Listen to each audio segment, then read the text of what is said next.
So regarding this NOTAM system, it tells pilots before they take off where hazards are. You know, a forest fire or something like that. You got to be worried about. This is the first time in history this NOTAM systems has ever failed. It is also the first time since 9/11 that all American airlines have been grounded. According to ABC News, apparently, you know, and there's been some speculation about a hack or something like that. They are reporting that it was a software issue that developed last night and then led to a cascading series of IT failures, and that is what has gotten us to where we are right now. All right, joining us now by phone is Michael Santoro. He's a pilot. He's also the vice president of the Southwest Airlines Pilots Association. Good morning to you, Michael. Good morning. Good morning. What was your thought when you heard the news, all flights grounded until at least 9? So I kind of got word of this happening yesterday afternoon. There was a small glitch going on, and evidently overnight, so it became a much bigger one. I'm not surprised the grounding of aircraft this morning. It's just you know, safety is number one in aviation, and out of abundance of caution, I'm not surprised they grounded all flights. The NOTAMs are something we are required to read before every flight. It gives us information about the arrival airport, you know, if there's cranes in the area, if a certain approach system is out of service, a lighting system is out of service, stuff like that.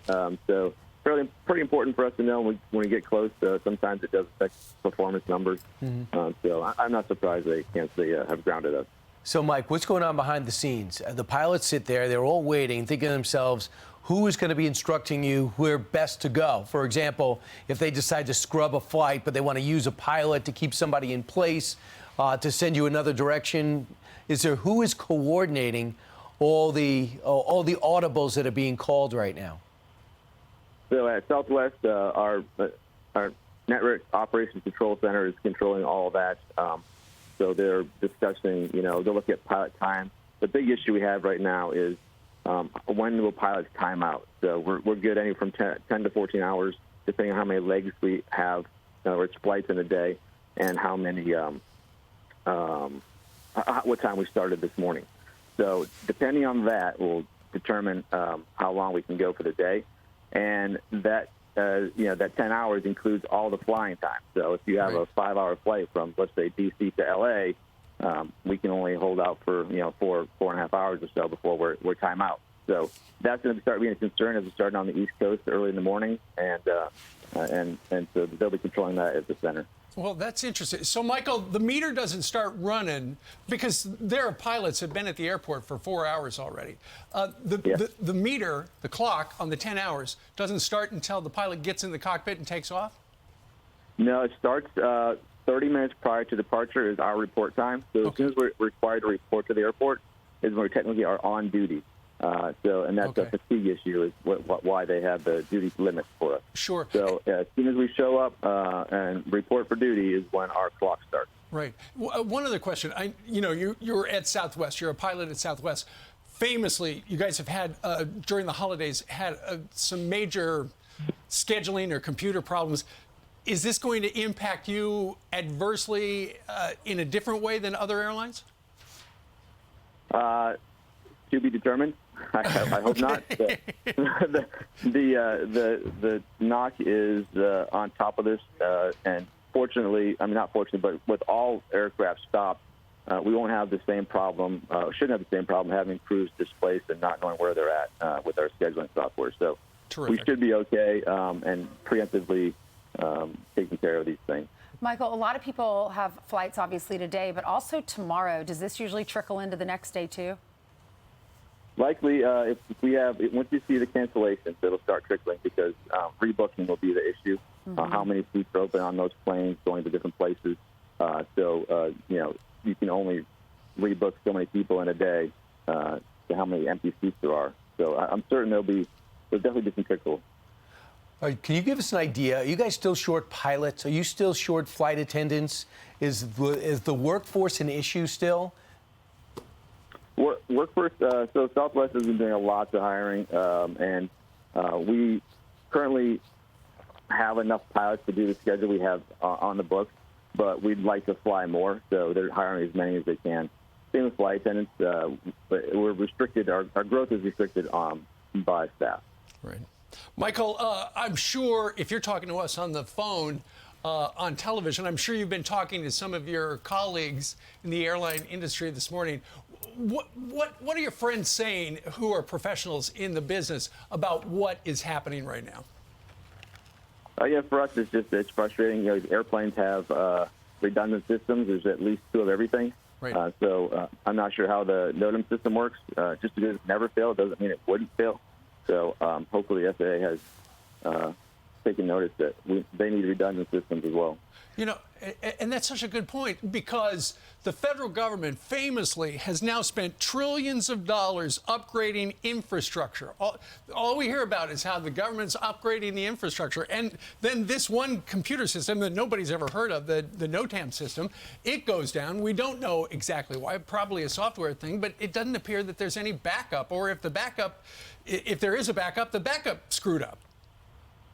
Yeah, to be clear, I don't really know exactly how they operate that system and if they do have backups, but clearly it's not working if they had one. So we need to figure that out. Michael, do you have to have NOTAMs, the system, in order to fly the plane? Because we talked to someone earlier who said it's pages and pages of information, and sometimes you don't have time or pilots don't really pay attention to that information. So do you have to have the NOTAMs in order to fly? It is required to have on board before we take off. We can get it, verbally, but of course, thousands of flights a day. There's no way everybody can get them verbally.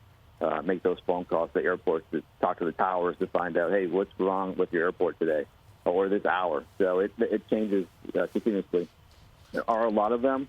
Right. We tend to prioritize the most important ones that where we're going and which approaches we're doing, so we can drill down pretty quick on which ones are important or not, but we do still need to have them. Sure. And Michael, and control room, can we put up the flight aware thing that shows the number of airplanes that are currently in the air and need to land? It does show you can we go to the graphic of the 48 connected states? And there we go, right there. As we look at the planes still in the air, Michael, there are a lot of planes still up there, but most of them are probably FedEx flights or UPS cargo flights. You share the airspace with a lot of cargo movers. Yes, we do. Any airplane in the air, because there's not going to be too many of them, they can get the current NOTAMs no problem verbally. So no one should be concerned about that. So they say the system's beginning to come back. Could you get confirmation on that? I do not have any confirmation on that right now, but I'll be. As soon as we end this conversation, I'll probably be finding out some information.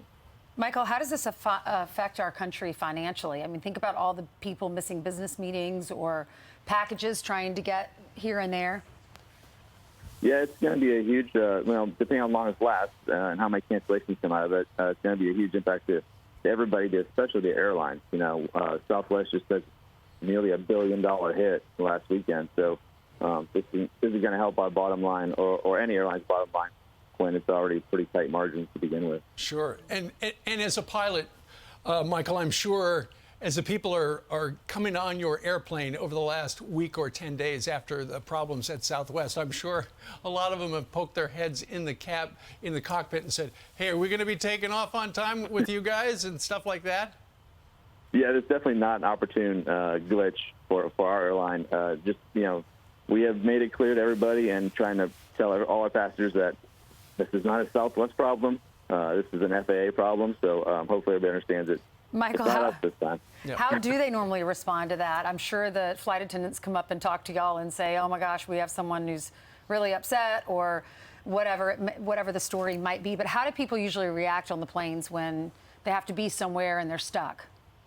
Yeah, I think everybody gets frustrated a little bit. But when it's out of our control, they're generally pretty nice to the flight crew and understand that, it's out of our hands and we're doing everything we can to get them to their destination.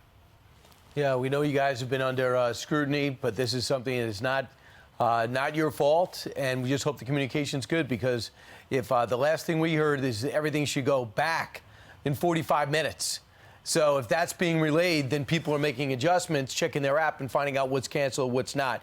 Now, for the most part, I know you're not coordinating this, but if people have flights earlier than 9 a.m.? Are they more likely to get first priority or the first likely to be canceled?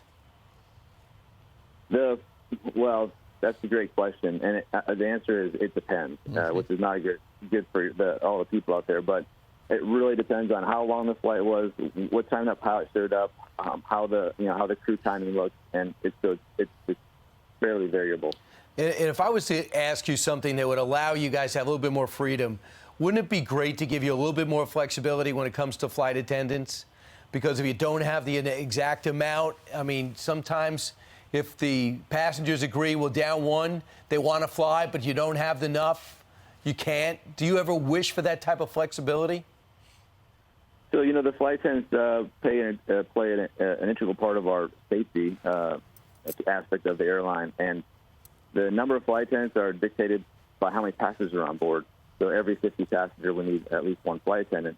They're not there just to serve drinks and safety briefs. They're really there for if something bad happens and we have to do some sort of emergency landing.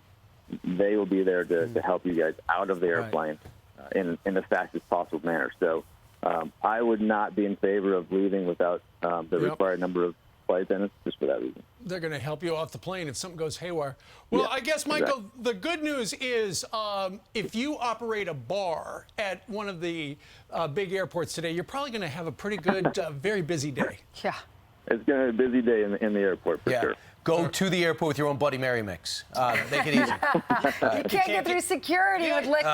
More than 4 ounces. Michael, thank you for all you do. You're getting people home for Christmas and weddings and then medical treatment. So God bless you. Thanks for what you do. I know you are away from your family a lot. Don't blame Southwest.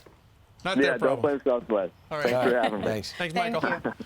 I'm Steve Ducey. I'm Brian Kilmeade. And I'm Ainsley Earhart. And click here to subscribe to the Fox News YouTube page to catch our hottest interviews and most compelling analysis.